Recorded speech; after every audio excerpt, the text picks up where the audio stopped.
Assalamualaikum warahmatullahi wabarakatuh. Perkenalkan, nama saya Ansi Amandi dengan NIM 122111546 dan Rani Agustia dengan NIM 122111506. Kami akan mempresentasikan mata kuliah statistika dan berjudul Analisa Data Berkala dengan Metode Least Square. Selanjutnya akan dilanjutkan oleh Rani. Baik, saya akan melanjutkan presentasinya. Bab 1.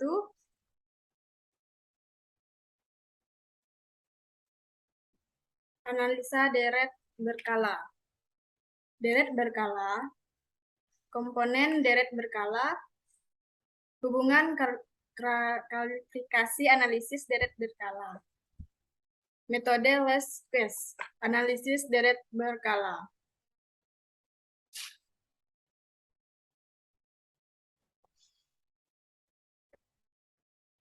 Metode statistik merupakan bidang pengetahuan yang digunakan untuk menyajikan data dan menjermahkan data. Menurut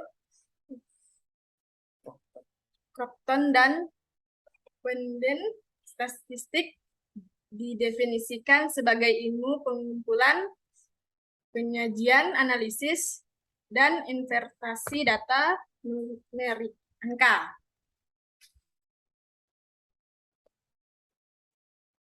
Pada tahun 1955, Brockström dan Weden memperkenalkan metode statistik definitif. Metode statistik memberi gambar yang teratur tentang suatu peristiwa sehingga dinamakan metode statistik. Dalam metode statistik terdapat berbagai jenis metode statistik, salah satunya adalah analisis deret berkala. Analisis deret berkala merupakan data yang dikumpulkan dari waktu ke waktu untuk menggambarkan perkembangan suatu kegiatan.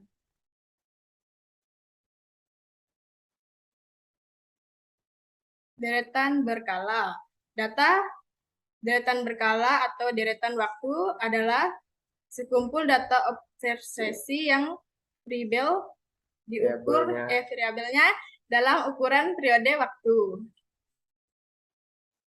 Serangkaian data yang terdiri dari variabel Y yang merupakan serangkaian hasil observasi dan fungsi dari variabel XY yang merupakan variabel waktu yang bergerak secara seragam dan ke arah yang sama dari waktu yang lampu ke waktu yang mendatang. Menurut box XL 1994, jika sekumpulan observasi tersebut bersifat kontinu, maka dikatakan sebagai deretan waktu kontinu, dan jika sekumpulan observasi tersebut bersifat distrik, maka dikatakan sebagai deretan waktu distrik.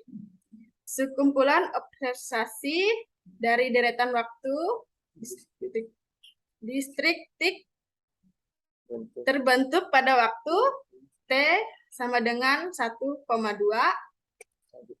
selanjutnya dan dapat dituliskan dengan Z T sama dengan Z1, Z2 dan Zn. Regular trend atau tren T. Session variatin S atau variatin musim. Clinical variation C atau variasi screen. Irregular variation I atau variasi tak beraturan.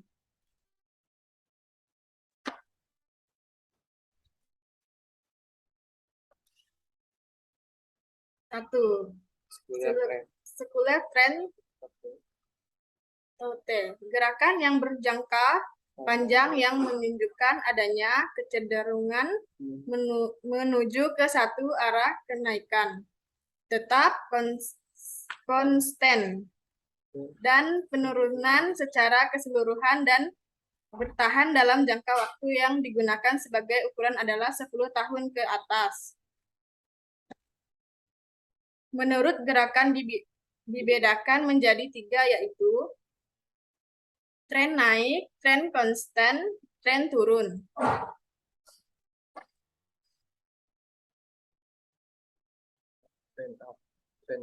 Tren naik atau upward trend, tren gaya hidup.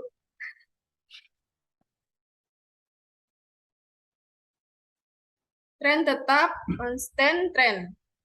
Tren kapasitas perguruan tinggi.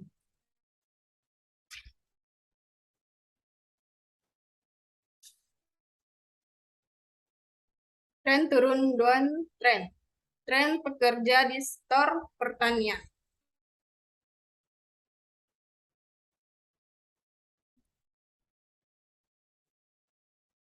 Season variation S atau versi musim. Versi musim yaitu adunan sekitar tren yang bersifat musiman serta kurang lebih teratur gerak naik atau turunnya secara periode dalam jangka waktu 1 tahun. 3. Oscillation variation C atau variasi siklis. Variasi siklis yaitu gerakan naik atau turun yang berjangka secara periode. Dalam jangka panjang 5 tahun, 10 tahun, 15 tahun, 20 tahun, 25 tahun lebih. 4. Regular variation 1 atau variasi tak beraturan. Variasi yang tidak tetap reguler yaitu gerakan yang tidak teratur sama sekali.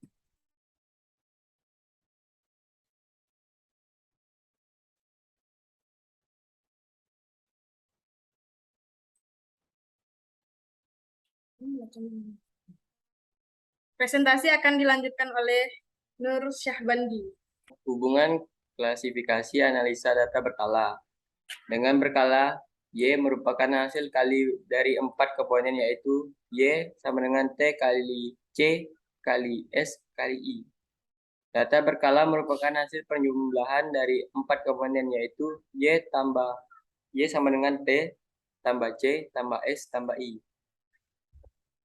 Untuk keterangannya, Y adalah data berkala, T adalah tren, C adalah classical variasi, D adalah sensasional, I adalah irregular. Metode least square. Metode kuadrat terkecil atau least square adalah metode peramalan yang digunakan untuk melihat tren dari data deret waktu. Metode kuadrat terkecil, yang lebih dikenal dengan nama least square method, adalah salah satu metode pendekatan yang paling penting dalam dunia keteknikan untuk regresi maupun pembentukan persamaan dari titik-titik data discrete-nya dalam pemodelan dan analisa kesesatan pengukuran dalam validasi model. Garis persamaan tren. Y sama dengan A0 sama dengan BX. A sama dengan sigma Y garis miring N. Keterangan Y adalah data berkala atau time series atau taksiran nilai tren. A0 adalah nilai tren pada tahun dasar. B adalah rata-rata pertumbuhan nilai tren tiap tahun. X adalah variabel waktu. Untuk melakukan perhitungan, maka diperlukan nilai tertentu pada variabel X. Untuk jumlah nilai variabel waktu adalah 0 sama dengan sigma X atau 0. Analisa time series dengan metode kuadrat terkecil dibagi dalam 2 kasus, yaitu kasus ganjil, jarak antara 2 waktu diberi nilai satuan. Di atas 0 diberi dengan tanda negatif, di bawahnya diberi tanda positif. Maka N sama dengan 2K tambah I. Kasus data genap, jarak antara 2 waktu diberi nilai 1 satuan. Di atas 0 diberi tanda negatif, di bawahnya diberi tanda positif, maka N sama dengan 2K.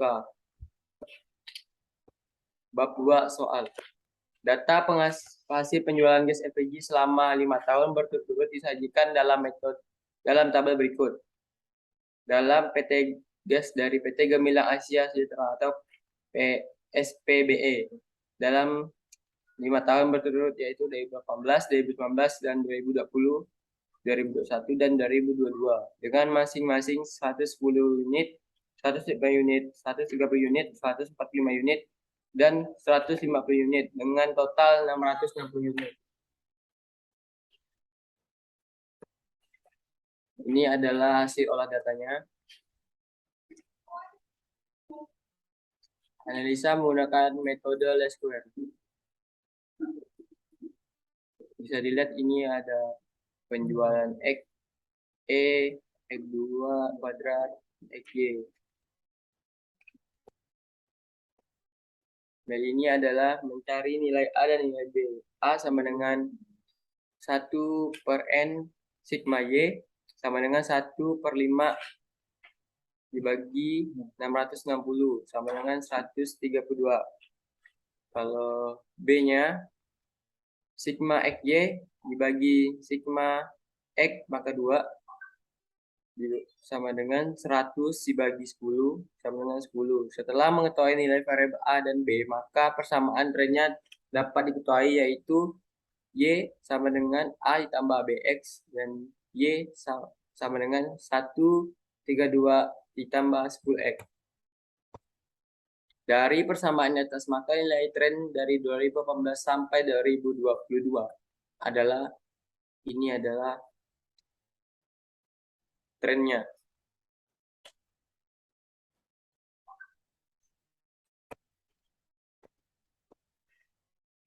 Peramalan penjualan pada tahun berikutnya, yaitu 2003, dapat disusun dari persamaan fungsi Y sama dengan 132 ditambah 10X. Untuk tahun 2023, X sama dengan 3, maka Y 2023 sama dengan 132 ditambah 10 dalam kurung 3 sama dengan 162, sehingga dapat persamaan tren Y-nya adalah 132 ditambah 10X. Dan peramalan penjualan tahun 2023 ialah 162 unit. Kesimpulannya dan saran. Berdasarkan pada analisa hasil peramalan yang diberikan oleh metode square dan studi kasus penjualan gas di PT Gemilang Asia Sejahtera atau SPBE, dapat disimpulkan bahwa metode ini dapat melakukan perhitungan peramalan dengan cukup baik, dan itu menunjukkan metode ini lebih teliti sehingga sering digunakan untuk menghitung data berkala. Jika jumlah data yang dapat dalam proses peramalan semakin sedikit, maka kesalahan peramalan atau error yang dihasilkan semakin rendah. Selain itu, metode least square juga dapat digunakan tidak hanya untuk meramalkan penjualan, tapi berbagai macam peramalan lainnya, seperti perkembangan produk.